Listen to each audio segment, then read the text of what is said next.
दो वकीलों की कहानी। एक वकील लेने वाला, एक वकील देने वाला। आपस में दोनों बात करते थे। एक बोलता है कि जो मैं देता हूँ तो उसूली कर लेता हूँ, तो दूसरा बोलता है मेरा रिकॉर्ड है, जिसका भी लेता हूँ कभी देता नहीं, वापस नहीं करता। बोलते चलो ठीक है। ऐसे ऐसे उन लोग को एक वकील बोलता था कि मैं जिसका लेता हूँ देता नहीं हूँ, तो जो देने वाला था वो बोला ठीक है ले जा, तुझे जितना चाहिए। उसने पैसे ले लिया और बोले मैं तो कभी देता नहीं हूँ। वो बोला ठीक है, वसूलना मेरा काम है, लेना तेरा काम है। बोलता है ठीक है, अच्छी बात है।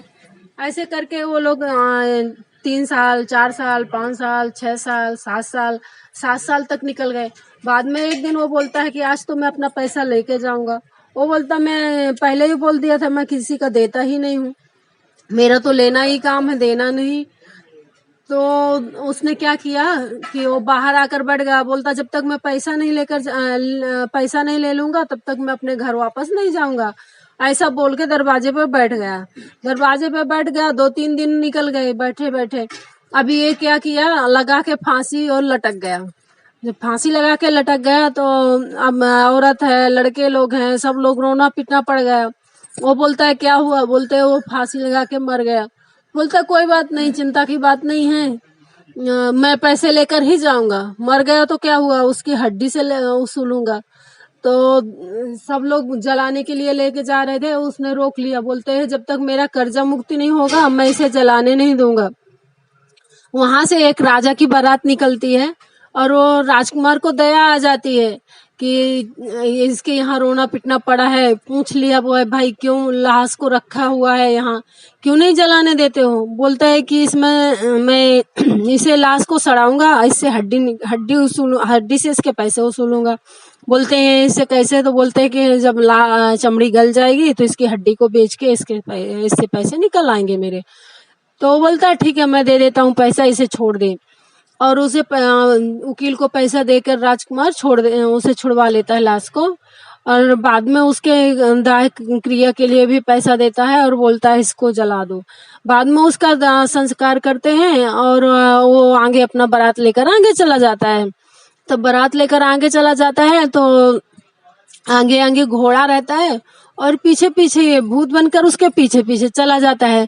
तब वो राजकुमार के कभी आगे कभी पीछे ऐसा होता है तो घोड़ा बिचक बिचक के खड़ा हो जाता है। तो बोलते हैं, राजकुमार बोलता है भाई तू कौन है, साथ में चल तो आगे चल, नहीं तो पीछे चल। वो बोलता है मेरी सच्चाई है, मैं एक भूत हूँ। तो वो राजा अचरज में पड़ जाता है। राजकुमार कह रहे भूत, झूठ बोल रहा है, तो भूत नहीं है। तो बोलता है नहीं मैं भूत हूँ, तुमने मेरा पैसा दिया इसलिए मैंने कर्जा चुकाने के लिए भूत का रूप धारण किया, और तुम्हारा कर्जा तो मुझे चुकता करना पड़ेगा, आज नहीं तो कल तो मुझे भरना पड़ेगा। मुझे एक सीख मिल गई कि मैं मतलब जो ऋण लेता है उसे देना ही पड़ता है। तो राजकुमार बोलते हैं कैसे चुकाए हुए। बोलता है साथ में रहूंगा तुम्हारे, कुछ दिन काम करूंगा, इसके बाद जब पैसा चुकता हो जाएगा, माफ कर दोगे तो मैं अपना वापस चला जाऊंगा। बोलता है राजकुमार ठीक है चलो। जाते हैं तो एक गांव के किनारे एक बगीचा पड़ता है। तो उस बाग में वो लोग रुक जाते हैं, थक जाते हैं ना चलते चलते, तो वहां पे रुक जाते हैं। जब वहां पे रुक जाते हैं तो उस गांव में एक दानो रहता है। तो दानों का मतलब एक एक दिन ऐसा सबके घर में उसका एक एक भोजन रहता है। तो जिसके घर से भोजन नहीं मिला उसके घर से वो एक लड़का लेके जाता है। ऐसा तो हर गांव से सब लोग व्यवस्था कर देते थे। उस दिन एक बुढ़ी के घर में एक ही लड़का था अकेले, और उस बुढ़ी के लड़का को की बारी थी। तो राजा, उस गांव का राजा उसे आदेश दिया था दानों को कि हर एक का लड़का तुम एक दिन मतलब भोजन कर सकते हो हर एक के घर से। तो वो बुढ़ी के बेचारी गरीबी थी, कुछ कर नहीं सकती थी, तो लड़का की बारी थी भोजन की। लड़का अंदर था, बुढ़ी के बाहर वो दानो गया और बोला कि तैयार कर लड़के को, मुझे भूख लगी है। और ऐसा कहकर वो बाहर मतलब बगीचे तरफ आता है। जब बगीचे तरफ आता है तो ये राजकुमार वहां बैठा हुआ रहता है। तो ये भूत क्या बोलता है, आप सो जाइए मैं पहरा करूंगा। तो उसे सुला देता है राजकुमार को, और वो भूत अगल बगल घूमता रहता है। उसे मालूम पड़ जाता है कि ये दानू यहाँ आने वाला है, तो जोर से उसे मार मार के मार डालता है। युद्ध होता है दोनों का, और राजकुमार सोते रहते हैं, उनको कुछ पता ही नहीं चलता। बाद में उसे मार के राजा के दरवाजे पर टिका देते हैं।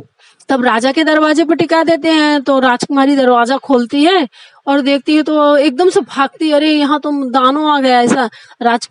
राजा के आदमी लोग, सिपाही लोग जाते हैं, देखते हैं, तो बोलते हैं अरे ये तो मरा हुआ है, कौन इतना बहादुर आ गया जो इसे मार दिया। तो वो भूत बोल देता है राजकुमार ने मारा। अब सब लोग बोल लगे राजकुमार ने मारा, राजकुमार ने मारा। राजकुमारी बोलने लगी मैं अब यही राजकुमार से शादी करूंगी।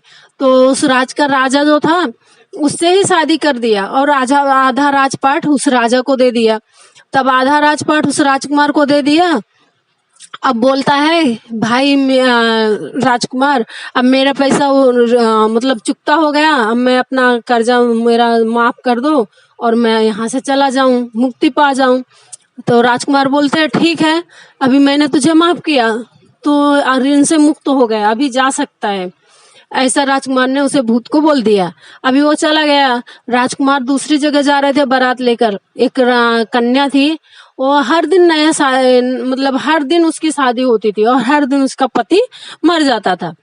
तो ये राजकुमार ने सुना तो राजकुमार ने कहा कि मैं उससे शादी करूंगा, ऐसा कह के निकल पड़े। तो राजकुमारी को पता चला कि ये तो दूसरी जगह शादी करने जा रहे हैं, तो बोली नहीं मैं नहीं जाने दूंगी। तो बोलते हैं नहीं मैं जाऊंगा, और बारात लेकर निकल पड़ा। तो बारात लेकर निकल पड़ा तो वहां जाता है, बाग में ठहरता है, और ये मालिन रहती है। तो मालिन रहती है, तो मालिन को ये बोलती है कि तुम मत जाओ, मेरे से कुछ मतलब गहना देती है और बोलती है कि तुम मत जाओ, मुझे जाने दो। तो बोलती है नहीं राजकुमारी, मुझे ही मतलब रोज हार के लिए, अच्छे अच्छे महकने फूल के लिए, सेज सैया सजाने के लिए बुलाती है। तो बोलती है नहीं मैं जाके पलंग बिस्तर जो भी होगा मैं सजा दूंगी और तुम मत जाओ। और वो जाती है, जब अंदर जाती है तो उन राजा रानी का शादी हो जाती है, उसके पति की मतलब दूसरी शादी हो जाती है। और शादी होने के बाद रात को वो लोग वहीं रुकते हैं, बाद में सुबह बोलती है घर जाएंगे, तो रात को रुक जाते हैं। जैसे वो राजा सो जाता है तो रानी भी सो जाती है, और रानी के मुंह से वो नागिन निकलती है और उसे डसने को करती है राजा को। तो ये जो राजकुमारी रहती है उसे पकड़ लेती है, और पकड़ने के बाद चक्कू ले रहती है ना, तो उसमें से मार देती है। तो अलग कट के गिर जाता है। जब अलग कट के गिर जाता है उसका मुंडी, तो इसके हाथ में थोड़ा काट लेती है। बाद में राजकुमार उठता है, उसका जहर निकाल देता है वो राजकुमारी का, और बोलता है तुम यहाँ कैसे आ गई। तो वो बोलती है मुझे मालूम था कि ये राजकुमारी कैसी है, इसलिए मैं यहाँ तक आई अपने पति की रक्षा करने के लिए। तो आपस में दोनों बहन, मतलब वो जो दूसरी शादी वाली थी, वो उसे तो पता ही नहीं था कि मुझे रोज मेरे पास जो पति आता वो मृत्यु हो जाती उसकी, क्योंकि उसे सोने के बाद वो नागिन निकलती थी, तो उसे तो मालूम नहीं था कि मुझे मेरे अंदर नागिन रहती है। और बाद में उस दिन उसे पता चला, तो वो उस रानी को दंडवत किया और बोली कि बहन अपन दोनों मिलकर रहेंगे, अपने सुहाग की तूने मेरे सुहाग की रक्षा की। तो वो बोलती नहीं, मैंने तेरे सुहाग की रक्षा नहीं की, अपने सुहाग की रक्षा की। ऐसा कहकर आपस में दोनों रहने लगे, और वो राजा हुआ और रानी दोनों साथ में मिलकर रहने लगे और खुशियों से जीवन व्यतीत करने लगे। अंत में राजा ने कहा देखो मैंने विजय पा लिया। तो रानी ने कहा देखो मेरा ही सहयोग था, इसलिए तुमने विजय पा लिया। तो नारी और पुरुष दोनों मिलकर जो काम करते हैं उसमें हमेशा विजय होती है, और इससे यही